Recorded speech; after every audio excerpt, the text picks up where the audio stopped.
Ayan guys, mahaba na pala siya. Mahaba na, mga kapuwag. Ayan ta. Para makita.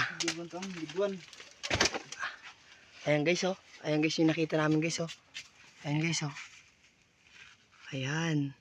Ayan guys oh. Bicol ka sana. Ay sorry guys. Hindi kasi ako masyadong Bicol.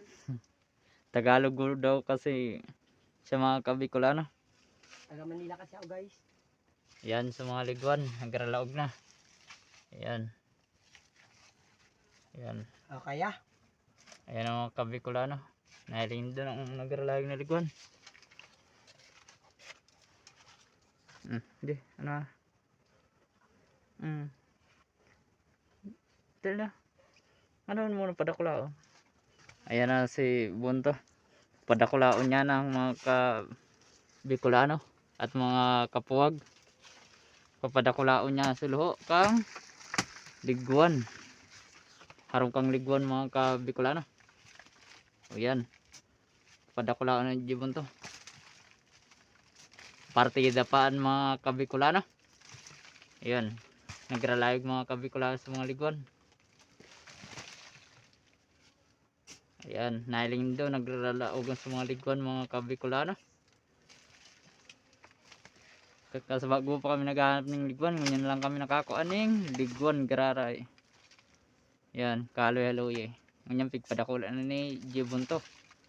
At sa mga Kabicolanong nakahiling kang harong kang liguan.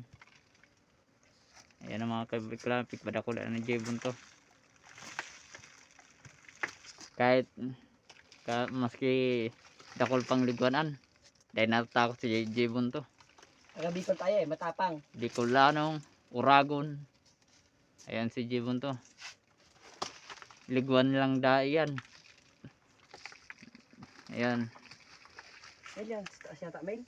Ayan, garda yawan sa taas. Ilingon ta ng mga Bicolano ang pag ano ni J.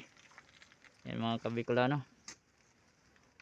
Sungkit na mga Kabicolano ni Bunto.